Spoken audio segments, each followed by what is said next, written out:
Jordan Miller. I'm the co-founder of TYP, Theater for Young Professionals, a premier youth theater in La Mesa, California. And one of the perks about being a parent of one of our students is that for every time we do a new production, I generally brew a home brew inspired by the show to have on hand for general merriment. Just a little something I always wanted to call TYPsy brewing. Normally this is my son's channel, which I've also called The Adventures of Son and Daddy, a take on ASD, as he is a student on the autistic spectrum, but he generally gives us fantastic content like this video here. Baby, right round, like a record, baby, right round, round, round. So today I'm going to hijack our channel because he's at school currently, and when he gets back from school, hopefully he can help me finish up this bad boy. So coming up, our next production at TYP is Stephen Sondheim's masterpiece, Into the Woods.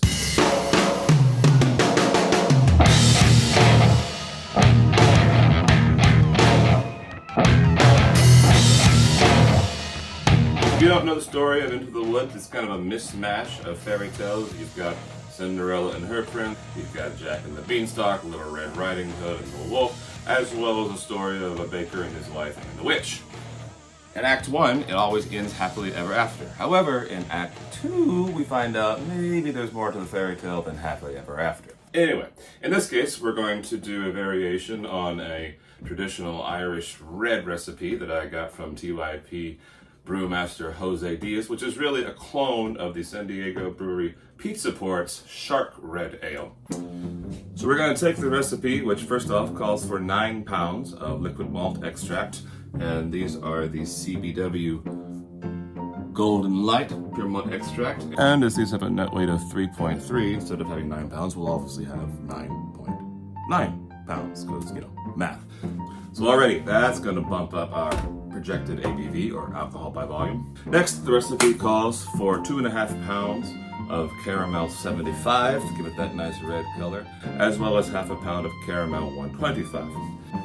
Now, when I went to the brew store yesterday to get my steeping grains, they actually did not have any caramel 75, so I opted to boost it up to caramel 80 as opposed to caramel 60 because it said caramel 80 would give it a nice deep red color as opposed to a lighter red color, and I thought, what the heck, let's go big or go home. For you homebrewers, this malt smells amazing.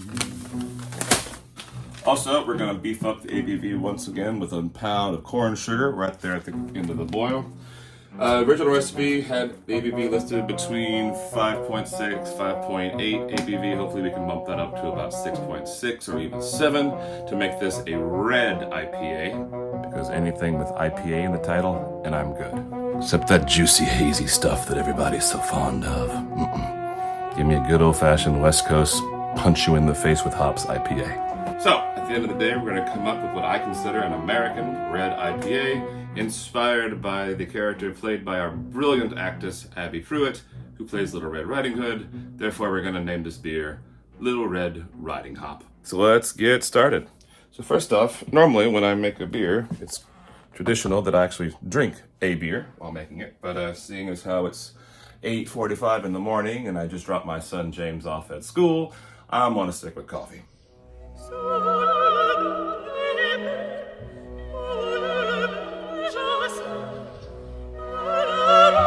Just as good. So we got about 6 gallons of softened water, because my home filtration system, it has softened water. Makes it a lot easier, don't have to worry about doing the mineral properties too much. And of course, gave it a good scrub with unscented detergent. You always want to make sure you don't have any scented detergent, especially in your fermenters, which may be plastic, because it could potentially ruin the taste of the beer. And ruining the beer would just be agony, all the torture they teach. After that, we take our steeping bag, which of course has been cleaned and sanitized from the last batch of IPA that we made. That was quite delicious, by the way. And we add our milled grains. Alright, got it in our little baggie. I'm going to tie it on my also clean and sanitized brew spoon. For you Boy Scouts out there, I do indeed tie a clove hitch which keeps it from slipping, and I can then maintain how far it goes into the water. And then we just drop that bad boy right in the water, so you can see. Make sure it's all done in there. And then we do what we call flame on. And so now at this point, I'm just gonna put a lid lightly on top of the kettle. Keep stuff from, like, in the air falling into the beer. Like, I have a dog, so naturally there's dog hair everywhere. And as much as I'm a fan of the hair of the dog, I don't want that in my beer. So now we put the timer on and we wait about 45 minutes. We're trying to get temperature to a target of around 157, 160 to steep these grains. Just like essentially we're making grain tea, so to speak. So we'll see in about 40 minutes. And if you haven't done so already, this is a great opportunity to be cleaning and sanitizing your fermentation bucket. Yeah, a lot of brewing beer is really more cleaning and preparing equipment versus actually cooking anything. All right, let's take a look at how we're doing here. Ooh. I don't know if I call that red, more like rust, but that looks good. Meanwhile, we've got our fermenter full of sanitized water, which is for you. Starting off, you want about 2 ounces of star sand per 5 gallons of water. We've also got a tube in there that'll transfer the wort back to the fermenter, as well as our gravity reader, and also popping in our airlock so that everything will get nice and sanitized. Get in there now. So put the nice scrubbed lid on top. And a good thing to look out for now at this stage is check out that spigot and see if there's any water leaking around that sealant, because you don't want to be leaking beer for 2 weeks while you're fermenting. I've had that happen before. Let me know, and let me tell you, that was not fun. But it seems like we're all good now, so we're going to put this bad boy over here on the ground by all the other brew craft and the Sloopies everywhere, of course. Like we got about 10 more minutes left in our steeping time.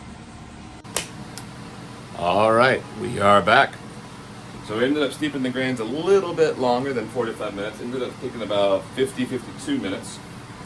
And as you can see, we've got that beautiful red color still going. Looks gorgeous. So now we're going to take our grains out. We'll leave the spoon. And then we're going to do, this is where I'm making some comments that this is horrible, I'm doing it all wrong, I really don't care. A lot of times you'll read you don't want to strain your steeping grains and you squeeze it all out, because like a oversteeped tea bag, the grains will be kind of off color or kind of steep, basically cooked too long. And I completely disagree. I think you should get every ounce of sugar water you can. Problem is, this grain bag's about 160 degrees, so hence the gloves, not only to protect against hand oils, but ouch! So hence a clean stainless steel pot to the side. Let's just give that a good squeeze. There you go. We'll put that over here. We'll let that cool. We'll probably add that. Probably squeeze every last drop, and I literally mean squeeze every last drop. Squeeze every last drop out of those insolent musical peasants.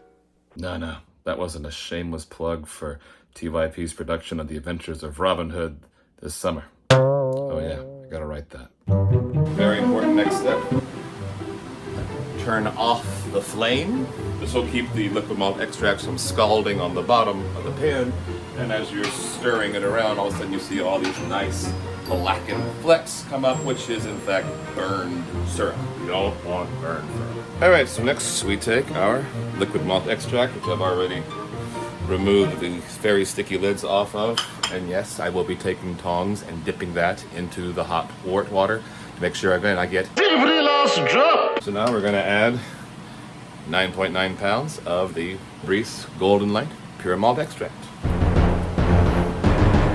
Consequently, if we were going to convert this into an all-grain recipe, this would probably be the equivalent of between 12 and 14 pounds of good old-fashioned American two-row pale ale.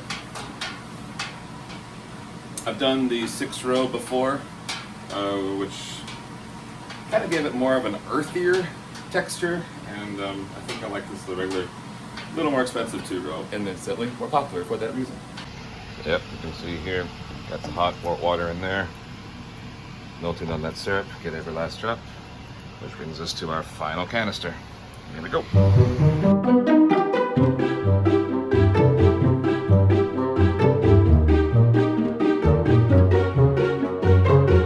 Getting close. For anyone getting started in home brewing, the sugars are where it's at. The yeast, during the fermentation process, the yeast, which are live bodies, will actually feast on the sugar, and they literally excrete what will be known as the alcohol, the booze. And that will also give it that carbonated look. We'll add a lot more CO2 to that, obviously.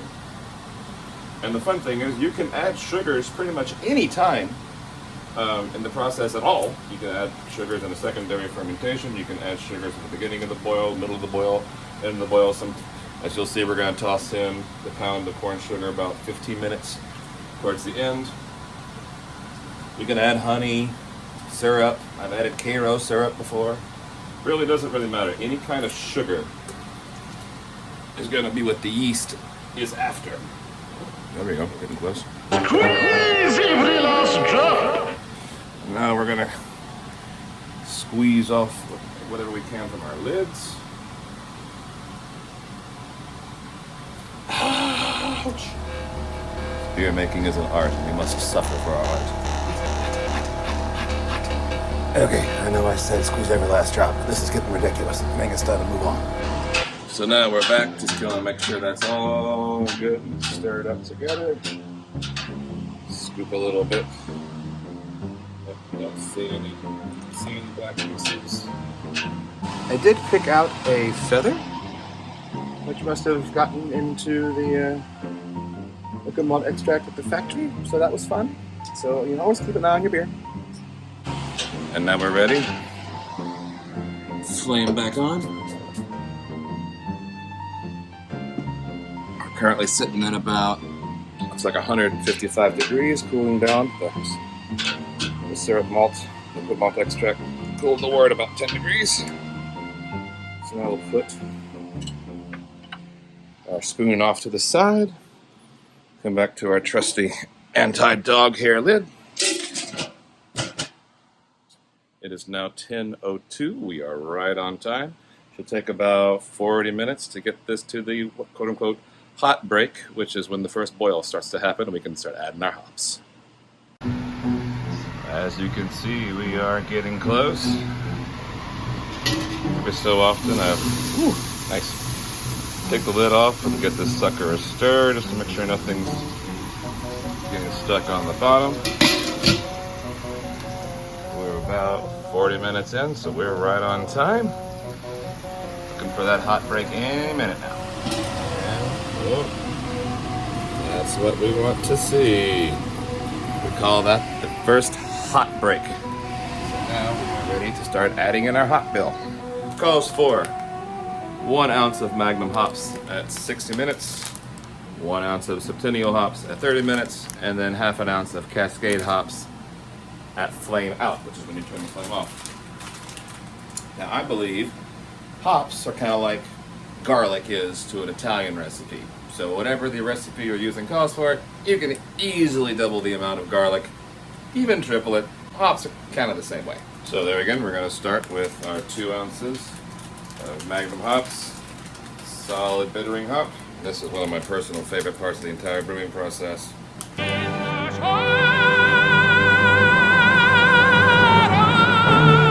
First hop smell. It can be a little dicey. The first time you're ever adding hops to your already rolling boil, you're going to get a lot of foam come up. So always make sure you got your trusty brew spoon heavy. Dump those hops right in and give it a good stir. Otherwise, it could very easily boil over. You could also just kill the flame at first. That'll help it. But oh yeah, see this? Ooh, there it is. It's beautiful. It's like a ogre's bog stew. Can't wait. And as soon as it starts to go back on the rolling boil, then I'm going to start that timer at 60 minutes. Because right now the hops have just slightly cooled it a little bit, so we'll let it get back up to where it needs to be. We'll start that timer at 60 minutes. Yes, double, toil and trouble, fire burn and cauldron full of beer bubble.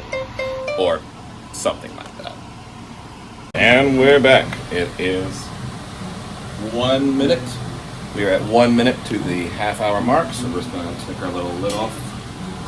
Give it another, ooh, it's rolling boil right now. So again, we're doubling up the hops recipe from the original recipe because we're going to have a little higher gravity beer. So we add our sugar.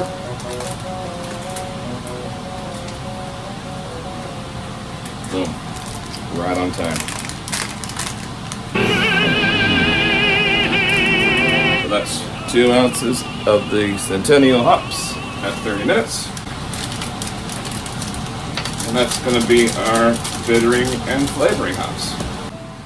So while we're letting those hops do the work, fun facts about this particular brew kettle. So I learned how to brew beer the summer of 2016. I took a free demonstration from a homebrew store in El Cajon called All About Brewing. So I learned how to brew beer on this summer of 2016, and after the demonstration I was like,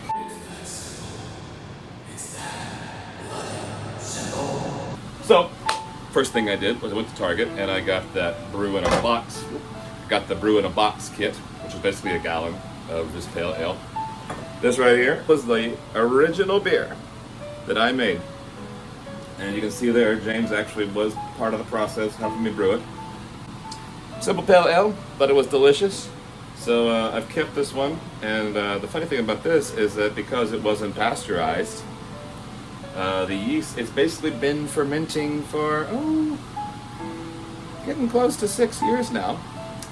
And I did notice, I don't know if you can see, there appears to be things growing in the top there, which shouldn't have happened, unless it's just been 6 years and it's been sitting on the shelf. Obviously there's a ton of sediment on the bottom. So, when my boy Jamie turns 21, I'm saving this for him. We're gonna crack this open, take a sniff and go, oh my god, that's not even drinkable anymore. Let's have some of Daddy's fresh beer. Okay, so now we're about 15 minutes before the end of the boil, and this is generally when I add my last round of sugar. And we're going to add a pound of this good old-fashioned corn sugar.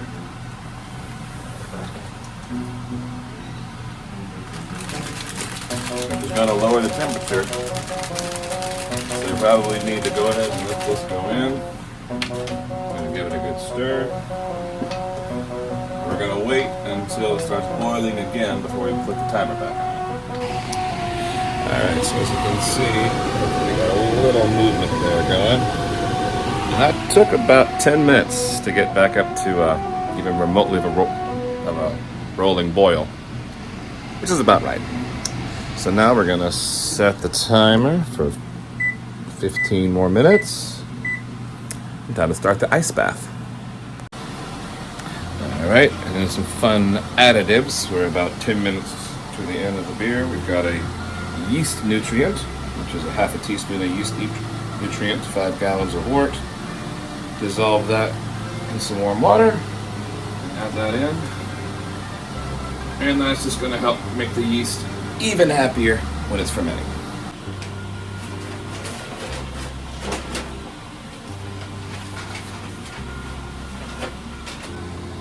All right, final countdown.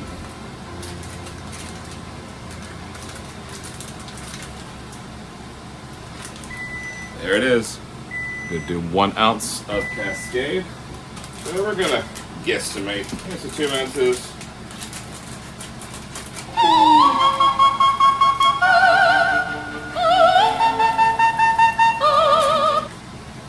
Oops. There.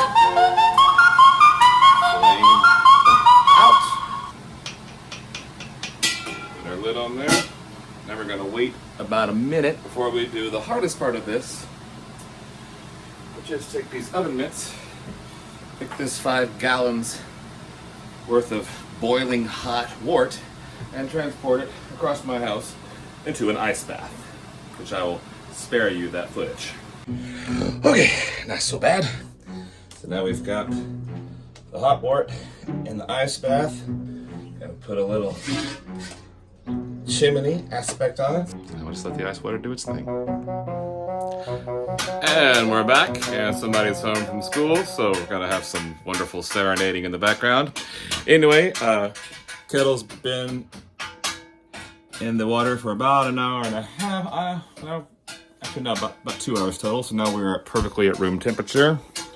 We have emptied our sanitation water from our bucket into a keg that will be sanitized. We also have extra sanit water here with our scissors to cut our yeast off with, our airlock. Where's our airlock? There's our airlock. Somewhere in there is our stopper. Can't see for the bubbles. Oh, there it is. Stopper. And what we're going to use next, which is this sucker, which is a gravity reader to get our original gravity, aka how dense the wort is, how much sugar is in our wort, which will tell us the ultimate ABV. So let's get that going. Just a little bit of a sample. You want this to be as close to room temperature as you can to get an accurate reading. Ooh, look at that color. Already, that is a beautiful color. That's the side, and let's sit down. Drop it in. We're almost at where that other number would be, which is 10. Yeah, so we're looking at an original gravity of 1.075, a little bit above. Woohoo! So now here's where I add my super secret ingredient that I'm not going to tell you. What I'm going to do with that is just ever so lightly dust the bottom of my fermenter. Probably no more than a tablespoon. And what that does, it adds a little bit of salt to the beer. Not going to make it taste salty, but it will activate those glands on your tongue that when you drink it, be like, this is good. I want to drink some more of this. So, does it make the beer taste better? Yes. No. Yes.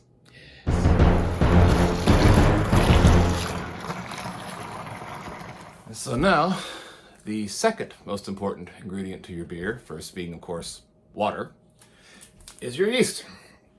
And for this beer, we're going to use the Safala US 05 dry ale yeast. This is a warhorse of a yeast. It's really hard to screw up your beer with this yeast. And you don't have to put it in hot water for 20 minutes or anything. You just sprinkle it directly into the wort. So with sanitized scissors, cut the tops of it off and dump directly into the wort. And then we just fill her up. Once I pitch the yeast, you really want to swirl that wort in there, trying to oxygenate it as much as possible. Now, after we seal it, we want to try to keep as much oxygen out of there as we can. And sometimes some home brewers will get it good and sealed and then give it a good shake. I feel like this is about as effective as any other. Again, it also helps to kind of dissipate the yeast that we pitched. And we're just gonna let that go until pretty much it stops flowing out of there. Because inside we're gonna have a lot of ooey gooey hop residue. Now you can see our sample has had time to settle some of all that goo just talked about. Gives us kind of a clearer indication of where our gravity reading is. I still want to call it 0.075, but now we can really see that reddish hue already coming through. And that's just going to clarify more and more. All right, we're looking good. My guesstimation, not too shabby, a little over 5 gallons. Got it all pushed down and sealed, ready to go. Got our rubber stopper in, pop the airlock on it, put it in the corner. And here we are. So we've got our airlock on, which is half full of sanit water. You can tell if you press into the lid, you'll see it rise. That means we've got a good airtight seal. What's gonna happen now, all that beautiful yeast that we put in there is gonna eat up all those sugars and make this from a very sweet tasting beverage into even more yummy beer. So we will see you in about 2 weeks.